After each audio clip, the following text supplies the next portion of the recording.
Evening, y'all. How's it going? Welcome to another Lockdown Live chat. All right, flipping things up. We've got a little bit of a new theme that we're going to be going through for the next few weeks. Brainchild by my demented co-host, Mr. Alec Lyle, but we'll get to him soon enough. This month, we're going to be dipping, nice cold weather, dip into the motif of doom metal, all different types. It's one of the most widely dispersed subgenres in terms of micro genres.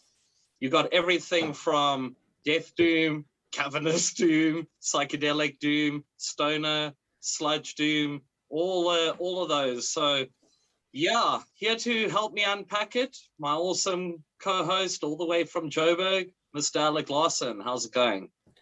Yeah, it's all good. Just settling into the new place. You know, we just moved recently, so it's a bit chaotic. That's why you can see some boxes behind me and some random cuck. But otherwise, pretty good. Yeah. This is actually, I believe, the second or third time you've changed premises since we started these lockdown chats. So it's quite fun watching this pan out. It's always seasonal. It's the last time ever. Promise. Oh yeah. So enough of this jibber jabber. We're here to slow things down a little bit, get a bit adventurous here. Today we're joined also all the way from Joey's. How do we even start to unpack the guy's accolades? You guys might know him as guitarist and vocals of Bombaby, Abriatus. He's done some classic work with a ska band. You guys might know him from Fridge Poetry, but most notably, because we're talking Doom, we're going to talk Psychedelic Doom, and what better guest today to be joined by other than Mr. Tim Harbour of Mad God. How is it going, good sir? Yeah, doing all good. Doing good my side. Yeah. Well, actually, I think I actually almost like drew all the air out of my system giving that introduction. So yeah, you didn't take a breath. Slow things down a little. So let's actually kick this off. As per all of our lockdown chats, we always start at the beginning of lockdown. Entertainment industry, most notably, was knocked hardest of all. Guys in the doom industry pumped out a lot of quality music in the process. So in terms of you, Tim, how have things been in the Mad God camp, and how things been for you personally now and 15 months, almost 16 months later? Yeah, I guess it's actually quite a long answer to that question, I guess. Yeah. So in terms of playing myself, we haven't, as Mad God, we haven't really been gigging. We kind of stopped playing for a bit before the lockdown, actually. So in October of 2019, we had actually played our last show. The last show we played, not our last show, the last show we played. And then Ifit, who was subbing in for us for bass for a while, he moved.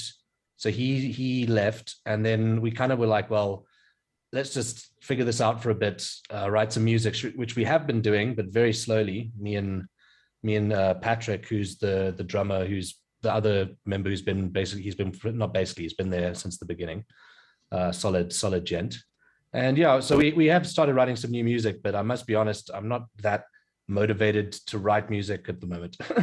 It's been a bit of I've been making music in other ways, but in terms of band music, I haven't been doing anything, at least besides the bit of writing. It's been very sparse, feeling a bit uninspired, as it were. Well, I mean, that actually is the one other thing we failed to mention, the fact that you do write a lot of musical scores for games and all of that, which obviously takes a lot of your energy also. So do you ever kind of look at all of these different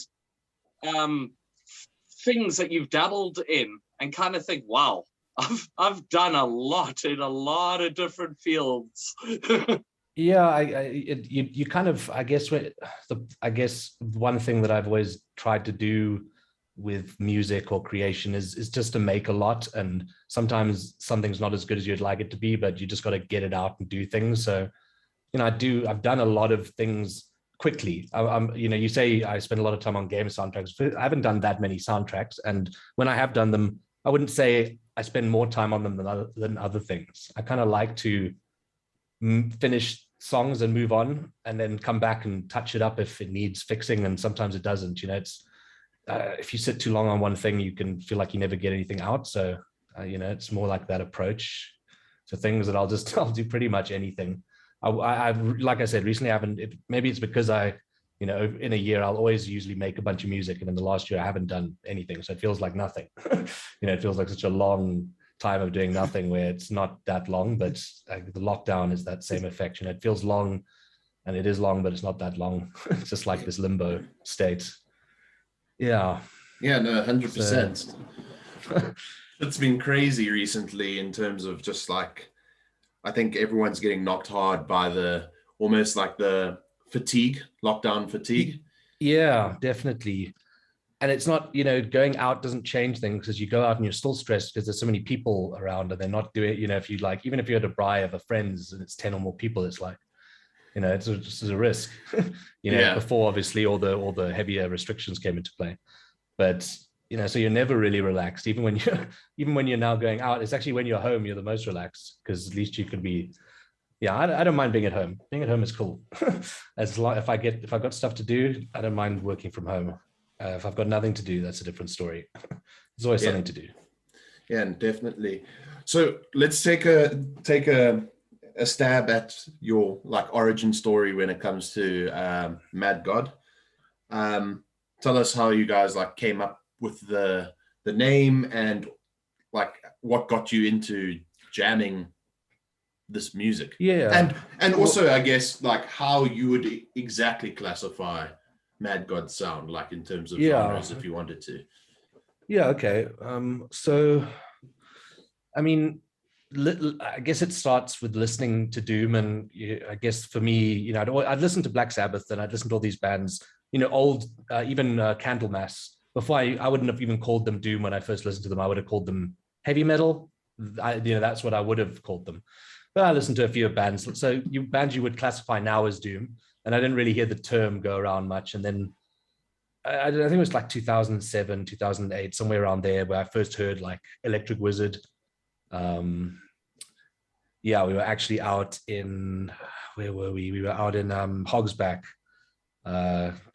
We were just driving around in the hogs in the mountains there, and my friend Tim played Electric Wizard, and from then I was like, wow, this is really cool. It's quite different from other metal, because it's slow but it's heavy, and I always used to think like heavy meant fast. That was kind of like I didn't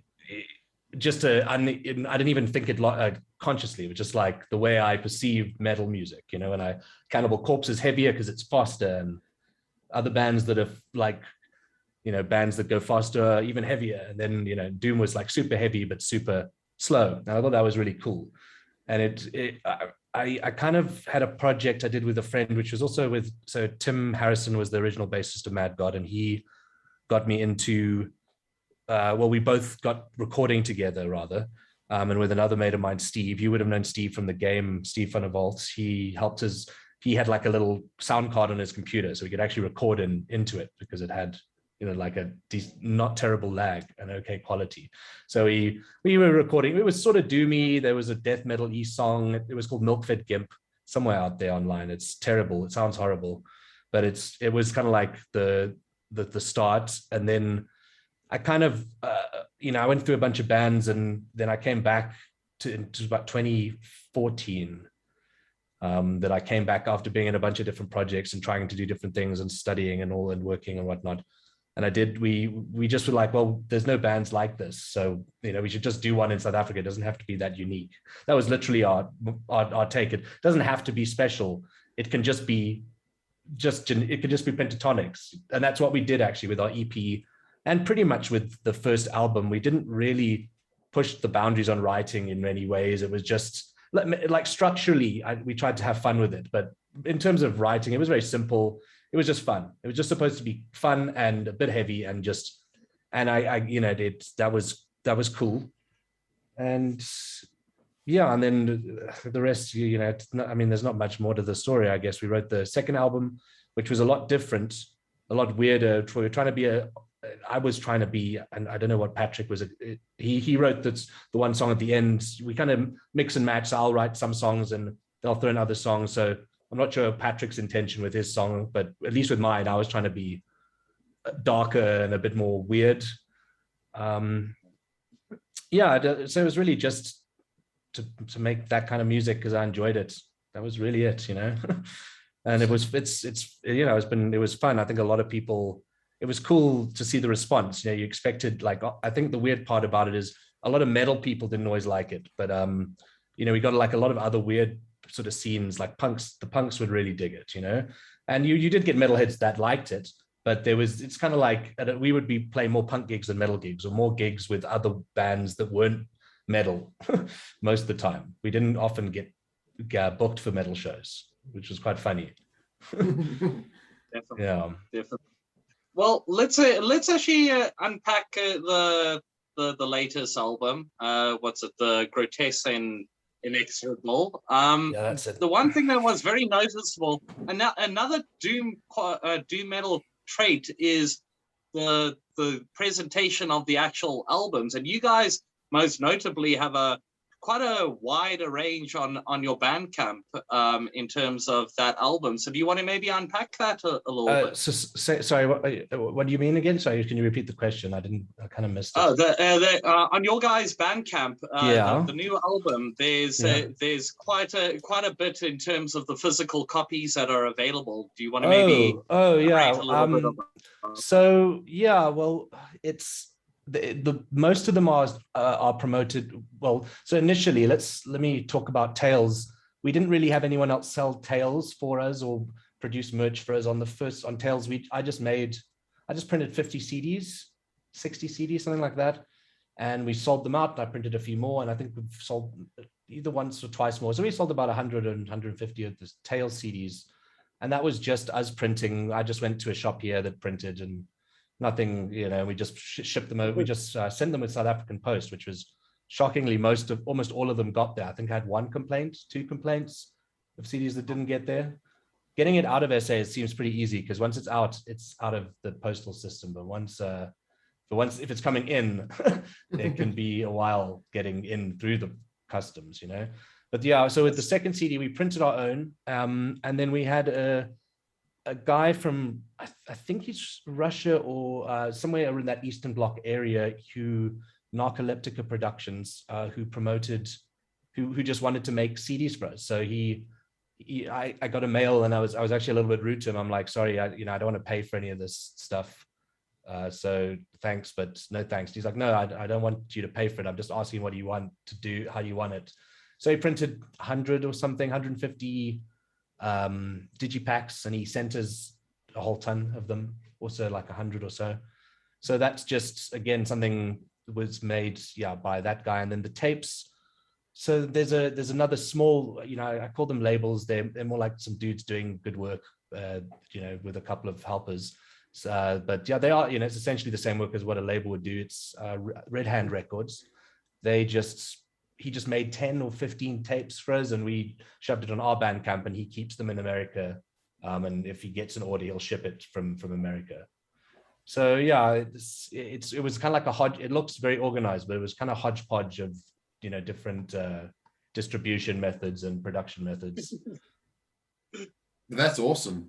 I mean, you got to embrace the sort of hodgepodge DIY vibe. Yeah, I love the DIY thing, man. That's the whole, kind of like the whole thing behind the band. What's you just play. It's not a lot of refining. You just play it and it sounds like it sounds, and you don't do tons of like after post production, and you leave mistakes in. That's the kind of the vibe. It's a DIY. It's supposed to feel DIY. So the fact that we've got DIY merch is the best. Yeah, that's awesome. Taking it back a little bit, your first release was actually a split with the guys from Goat Throne. Yes, that was the very first one. What made you guys do a split as your first release, and also how was the reaction to it? So the split didn't get very much attention at all, really. I mean, it was good for us to have. We had these little prints we made for shows when we started off. The reason behind it was just we had just both started. We pretty much started at the same time. If I, Gavin, Lyle, me, Nick, we were all sort of into Doom, sharing it with each other, being very. It was a very nice. It was a new thing for us at that time, so we were sharing it a lot, and it was kind of like just separate of each other. We decided, hey, we're going to do a band, and Gavin did his, and we did ours, and we pretty much were ready at the same time. We played our first show together. We also only played. I mean, we only played. I think we literally played what was on that EP. Like 3, maybe Gotho had a song more, 1 or 2 more. We played what was on the EP with a little jam, and the EP even has a jam on it. It's the first song. So we had a jam, and there's 2 songs, about 30 minutes, so that was fine. So that was cool. I think it was a nice way to start recording and getting into it, because you didn't have to produce so much stuff, and it could be, it feels a little bit more like a demo than a record. So again, it doesn't have to be super high production. We just did it all in my room, where I say to my mom's at the back, there's a little room. We used to just do it in a room. There's no soundproofing. We used like a tom mic for the vocals. It was very, very DIY. And we just were like, fuck yeah, let's do it. We did it. We took 1 day, 2 days each, 1 day each, 2 days in total. And yeah, it was just a fun experience. It was cool working with another band to make a CD. I did all the engineering, and we kind of, so it was very collaborative, and that's always fun. It didn't really sell, but we didn't push it that much either. Back in those days, I didn't send stuff. Now if I make music, I'll make a list of people to send it to, and I'll promote it in different ways. Back when we did that EP, I don't think anyone but Gavin was thinking that way. We were just like, hey, that's music. There we go. So I think there was a YouTube guy, Mr. Doom 6666. I think you must have heard of. Yeah, his channel's great. Definitely the best, if not one of the best Doom channels out there. And yeah, he uploaded a track of each of ours onto the thing, so that was cool. And then the second time, when we both started releasing more music, we would reach out to pages like his to release albums, and that helps a lot, with the like getting a good connection with you can't. The one page was obviously cannot be named anymore. It's they've been cancelled in inverted commas, I guess. But yeah, it's, there's definitely a ton of pages out there still. I think the only problem with YouTube these days is the cracking down on views on certain content, and unless you pay for advertising or have that kind of like pull, you don't get a lot of traction on the platform. So I think I've just been noticing views on music, unless it's official, there's a very spread out views, and it's often less than usual on the kind of the lo-fi music. You need to get it on like a big channel to get a lot of views, So it's, yeah. Cool. I forgot what the question was. No, you answered it fully. Well, I mean, I guess let's talk about another thing that you actually dabbled in quite a bit, because obviously Mad God was, like you said, it's a bit of an acquired taste, in the underground type of market. You guys actually took things proactively and performed a lot of your gigs at your own Temple of Doom events. So I'm curious, as somebody down here in Cape Town and any of the internationals viewing, how were those events, and how was the whole vibe and the motive around it? Those were fucking great, dude. Those are like some of the best shows I've ever had in my life, definitely. I mean, it was all self-organized. So we had the first one we did at a place called the Muse Cafe, which was a really nice venue, which isn't around anymore, because firstly, they wouldn't charge you to play there. A very limited sound system, but it was fine, and you just made it work. And the sound was decent. So yeah, we played our first one. That was a Temple of Doom, and it was only the 2 of us, and we was kind of like our opening show. We called it Temple of Doom, and then we kind of carried it on. And the second Temple of Doom, I think even in that first one, Korax also played at that show. Korax were amazing. They are amazing live. They were playing different material then than what they were playing more recently, but we always did Temple of Doom with Korax. So there was the first, what's this poster behind me? That's number 4. So yeah, the first one was very small with just the 3 of us. The second one as well. I think the third one, we had Rough Magic play at, and that was really cool. I think that was their first show. I actually didn't even know about them. Gavin said, hey, we should get this band to play. And I was like, okay, whatever, I don't know. Cool. And yeah, it turned out to be one of the most killer bands in South Africa. And yeah, so that was I think I could be wrong. They could have played at the 5th one. I'm not exactly remembering, but the 4th one was really big. We were doing shows at Amuse, not Amuse, at Rumors, the old Rumors at that time, which was in the West Rand before they moved. And they also had a really good deal where, whoever's organizing events, you would get a free, you just need to book it in time. It's free. They take the bar and you can take the door. And that was a really good deal. So yeah, that 4th Temple of Doom, Strage came down from Durban, up from Durban. And yeah, that we had 10 bands that night. So we had a lot of weird bands, like bands of different genres. It wasn't all metals, some psychedelic, some rock bands. That was a really cool gig. And yeah, I think we did 1 or 2 after that, but they were never as big as that one. I think it was also a kind of a peak at that time in gigs, and you kind of get lulls and peaks. And I think it felt like there was just gigs were really popular at that point. So, and if you had through a proper gig, didn't have any organizers, sort of middlemen, it was very, it was very fun to put together, hard work, but all the bands made money. It was good times. Very good times. Awesome. I think someone even put Temple of Doom up on there's some like gig Wikipedia thing. You can find someone made an entry. It's like Wikipedia, but for festivals or something. It's up somewhere. I'll find it a link. Riffipedia. Awesome. Yeah. We'd be remiss with to not mention some of your other music. So I want to take a quick detour to Bomb Baby, and I have to ask about one particular song, and I know that you're going to know what song it is. I don't, because they're My Baby. So offensive. Okay, that one's easy enough. I'm glad there's so many other worse ones you could ask me about. What about My Baby? Yeah, like how did you guys come up with that opening line? Okay, I think I remember it's a lot of that weird stuff comes from that line particularly. I think Effort was saying it at one point. Effort always had this baby thing that he used to do. He made a very funny baby voice, and he's Baby City and whatever. And then we were hanging out at one of our friends' birthday parties, Kelly, Gavin's wife, Kelly. And he was just talking, we need to make music together. And he was talking about that phrase, and we would kind of write. How we got a lot of cool lyrics is we actually just write. We would just get really baked and write and say stupid shit because we're just talking, and we'd write that stupid shit down, and then we'd just work those into lyrics. So none of the lyrics have. There is some subtext to lyrics in the sense that they could be about an overarching theme, but most of the lyrics are nonsense. There's almost no specific meaning to most of the lyrics. Afterwards, we were kind of talking about, you could think that's like the post-rationalization was my baby's dick is bigger than your baby's dick. It's like that thing where they're like, my dad's bigger than your dad. But it's like moms comparing their baby's dick size. So it's like just like a weird image.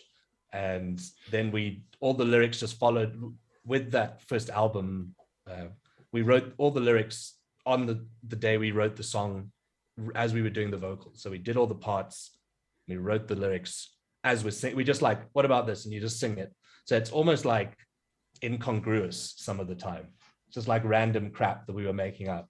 And yeah, there's a theme, but it's pretty much just stoned ramblings of weird men. It's awesome.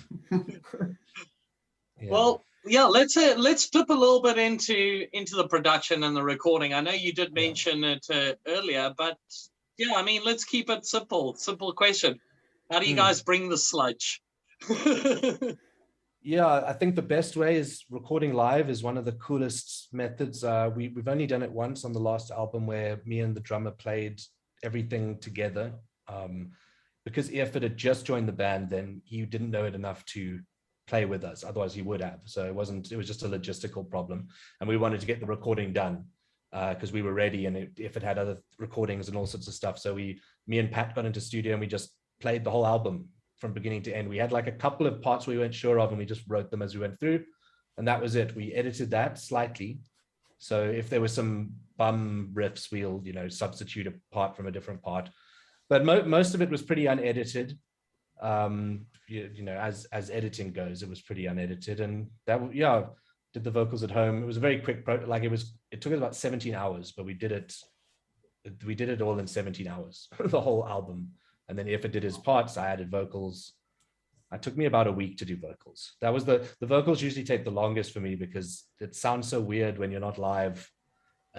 When it's dry and, trying to work out, is an effect going to fix this or do I need to layer it? Or that's where more of and then we don't do much in post. Like I've added a delay onto one guitar part because it faded out too early. So I added a little delay on it or something, but I don't add, all the guitar effects come from the playing, bass effects, all the live. So it's not a lot of post on it, just the mastering and the mixing, obviously. But again, that's not too, it's basically roll off. If it's the vocals, roll off the bottom end. If it's the guitars, just roll off a tiny bit. If it's the bass, roll off the top end, done. It's not really any, and some compression on everything. Yeah, it's that's what I've always liked about Mad God, and it's kind of like an approach I like to. It's actually something I stole from Electric Wizard, like straight up, because there's a video where they're doing the Dope Throne album or talking about the tones on the Dope Throne album, whatever. And they used to go for each album, or at least at one point, they would buy new gear for every album. They'd buy secondhand gear, and they get like crappy speakers with rips in them and sorts of random shit, and then they'd just plug in and play. And the dude's just like, so what tone? What are your settings from this amp to do the tone? He's like, I don't know, whatever settings there was on, that was the settings. I don't know. It just and maybe he did know. That's tongue in cheek, but I kind of like that approach, to just, not, you don't worry too much about it being perfect, just getting to playing it. And, it kind of gives it a raw vibe, I guess, to, keeps you on the edge a little bit. That's awesome. So I think we've talked a little bit about how you guys have written music, so and production and whatnot. One thing that Lyle mentioned in the beginning is that Doom is it's probably, in my mind, one of the most diverse genres. Like people hear the term Doom and they think, it's going to be this depressing music, or it's going to have a certain sound. No, Doom is very, it's a subgenre itself, and of Doom there are tens of subgenres, without a doubt. I mean, I think black metal has a good bunch too. Death metal doesn't have very many subgenres, compared to some of the other, compared to Doom specifically. Yeah, sorry, you were saying? Yeah, so you guys, obviously, you mentioned Electric Wizard, you're into the more stoner / psychedelic Doom. Because that's what you play. But are you a fan of other subgenres of Doom? Or I mean, I would say my least so with Mad God, it was sort of stoner Doom. It was, pretty much just trying to rip off Electric Wizard sounds. That's really what that's all I wanted to do initially, and it was fun. But we've always had a little bit more of a traditional, somewhat of a heavy metal, like a Candlemass. We always had like a traditional metal sound in there somewhere. So I always felt we were a little bit of a mixture of traditional metal, classic Doom, like Candlemass, mixed with the psychedelic stuff. In terms of other subgenres, I love sludge. The dirtier the better. I like like Sumats and bands like that. It's just like Conan, that kind of like really dirty, slow Doom. I love that. I love Death Doom as well, like what's that witch, Acid Witch, they're really cool. Or more serious Death. You also get like the more, Draconian has Death Doom stuff in them. I really like Death Doom, like that funeral Death Doom. I love it, but I can't listen to too much of it. Like I love Bell Witch, but I can't listen to it on repeat. It's like, I'll have like a Bell Witch phase and then I'll kind of stop listening to it for a bit. I love the stoner stuff. I'm not a big fan of the rockier side of doom. You know, like I don't mind the music, like the psychedelic rock. I like heavy. Like a lot of the time, I like music that's heavy, and more often than not, that music doesn't like quite get me going. I don't dislike it, but you know, I'm not like I do like Clutch, but and I find them great. I think they're an amazing band. I would just prefer to listen to something heavier most of the time. Like it doesn't, you know, like and bands in that sphere, Truck Fighters, and you know those kind of like more rock inspired stoner bands. I wouldn't even call those doom per se. I'd call them like stoner rock, you know. But some people do call those bands doom, you know. Yeah, they fit into the spectrum of that you know, that sort of like big bubble of doom. Sure, there's so many subgenres of doom. I love doom. But funnily enough, I haven't been listening to as much doom recently as ever have been black metal. And I found black metal has been like the band Ruins of Beverast. He incorporates a lot of doom vibes into his music, and been really liking that kind of stuff. Ruins of Beverast is probably one of my favorite sort of metal artists that releases stuff currently, I would say. And he has a very doom aesthetic, but it's very black metal. You know, it's like sludgy black metal. It's weird. Awesome. Yeah. I guess like as we kind of draw near the end of our awesome chat here, I mean, obviously you take a little bit of inspiration listening to a little bit of other bands and other genres and stuff. Yeah. Anything you want to maybe plug moving forward? Can we possibly be hearing some new Mad God in the, you know, distant future? Yeah, it like there will be at some point. It's just been very it's very hard to say the time right now, because we've written songs, we've got a bunch in the works. I've just been struggling to motivate myself, but it doesn't mean it's not going to happen. It just means I need to find the space. I've been focusing on other things, you know, so it will happen. But it could be a year, it could be 2 years. It could be a while, it could be 5 years. Who knows? Well, hey, that's how doom works. It's a slow build.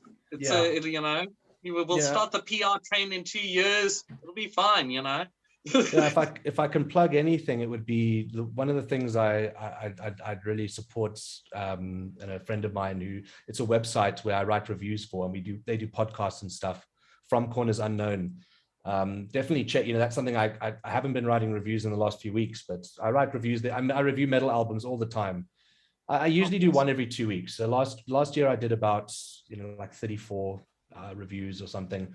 So yeah, that's something that's, you know, I'm currently active in trying to, and it's not just my project. It's actually, I was brought onto the project by my friend Ryan, who was looking for writers. So yeah, you know, if you're looking to check out new music and find stuff it's on more on the underground side of albums and podcasts, everything from dark ambient to porno grind to, you know, weird stuff. So yeah, that's something I would like to plug. And and all of my bands you mentioned, you know, there's still got Bandcamp, so you know, we always appreciate they're all free. Most of them are pay as much as you want as well, so you can, you know, even just grabbing a download, we appreciate that, you know, if you guys share it and pass the music around. It's kind of all that really matters. Awesome. Well, Tim, it's really been great chatting to you, and thank you for your eloquent answers. It's been good, you know. Yeah, thanks for having me on. It's nice to chat, and yeah, I don't get much human interaction at the moment, so this is beautiful. Nice. Well, happy we could bring you out of your shell for a little bit. And again, thanks everybody for tuning in. Thank you. Alec, what do you say? We done for another week? Yep, we're good. Awesome. Stay tuned next week as we continue our long winding road down doom metal. It's going to be interesting. Alec will be even more moved in by then. So yeah, until then, guys, keep that social distancing going, keep safe, and hopefully all this pandemic hoo-ha will be over soon enough. Listen, guys, take it easy. Peace. Peace.